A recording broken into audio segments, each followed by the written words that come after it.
Chapter 11, The Government, the Rule Maker. So the first lesson in Chapter 11 is about protecting property.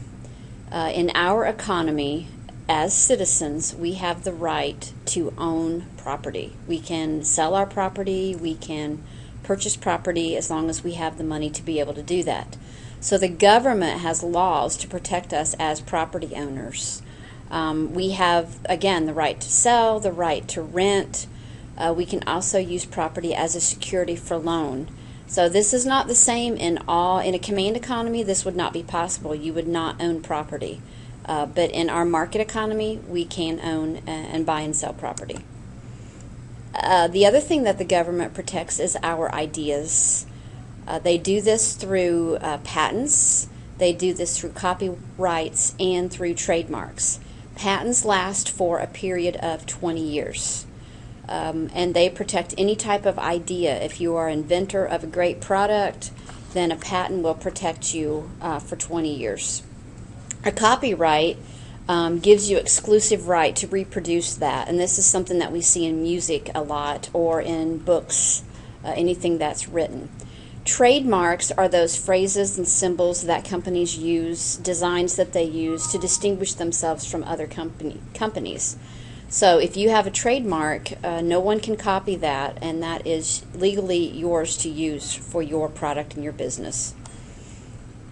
The government also maintains standards, and when you figure out why they do this, it's a good thing, because when you go to the store to buy something, you want to make sure that it is the correct weight. So for instance, you go to the store and you buy a block of cheese that says it is 8 ounces. How do you know for sure that that cheese is 8 ounces? I mean, can you trust that someone has actually put 8 ounces in there? Or if you buy a gallon of milk, how do you know that it is actually have all the ounces? How about a gallon of gas? So luckily, the government has standards, and they are checking these measurements against a standard that ensures us as consumers that we are getting what we pay for. There is the NIST, which is the National Institute of Standards and Technologies, which actually sets these standards that businesses rely on. They have standards for batteries. They have standards for mattress sizes. They have standards for light bulbs. Who says that a size 8 women's shoe is a size 8 women's shoe? Well, you have to match it up to the standards that the NIST sets forth. So this is to protect you and I as consumers, that we are actually getting the product and the size that the package says that we are getting. Why do we need this? Well, it builds consumer confidence. I don't want to have to go to the store and guess whether or not I'm getting a full gallon or a full half of a gallon of milk. I want to know that I'm buying what my package says that I'm buying. It also builds the confidence of buyers and sellers.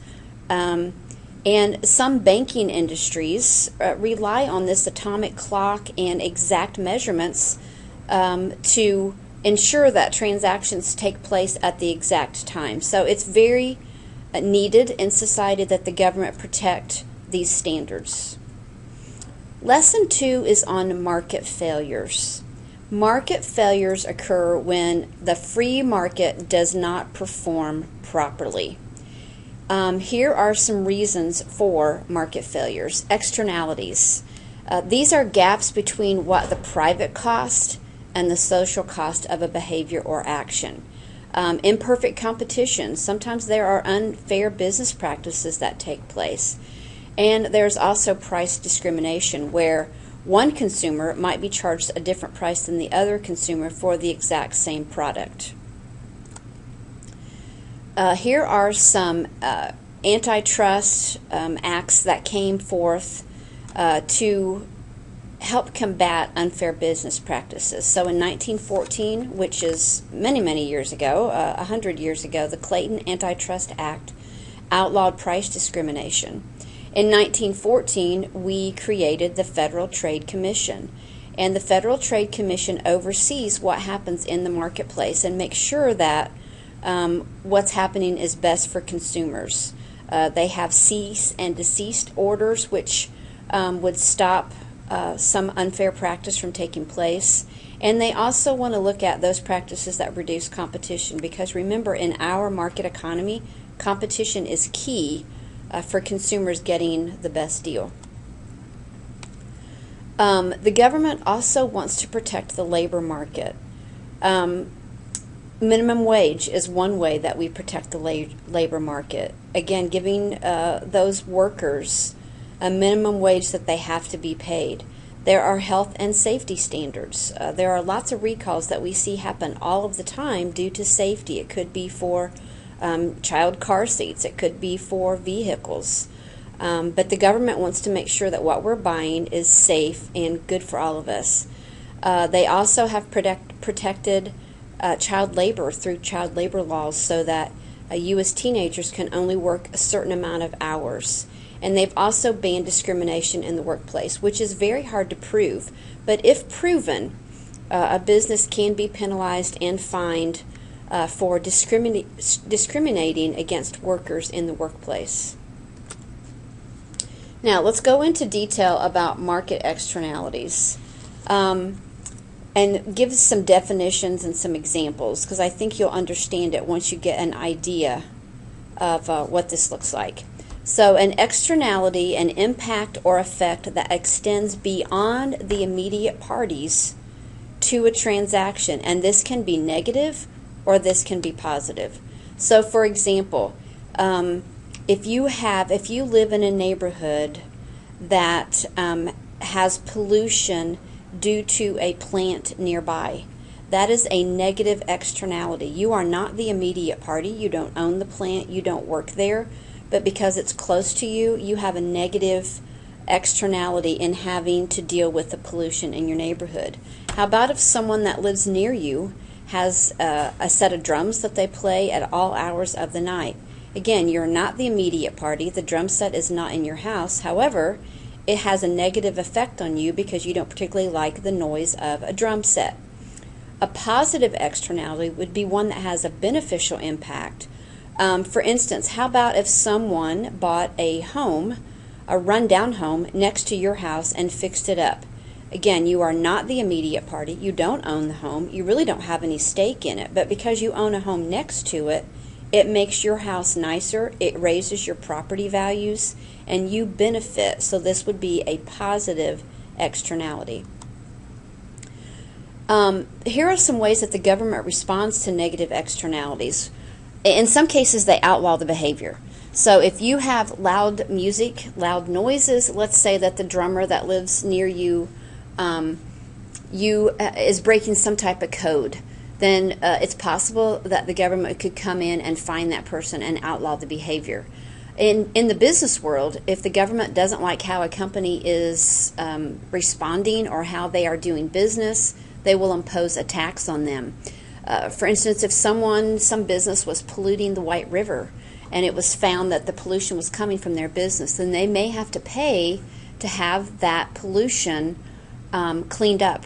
So they can impose a tax on them, which would hurt the company by increasing their production costs due to this tax. If they are performing a good externality, a positive externality, then the government could come in and give them a tax credit. So it might be for something that they're doing that would promote health or that has a positive externality for the community. So this encourages firms to behave in a desirable manner.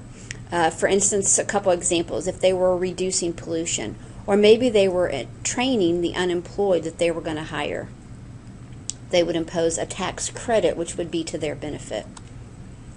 Here's an example of a chart.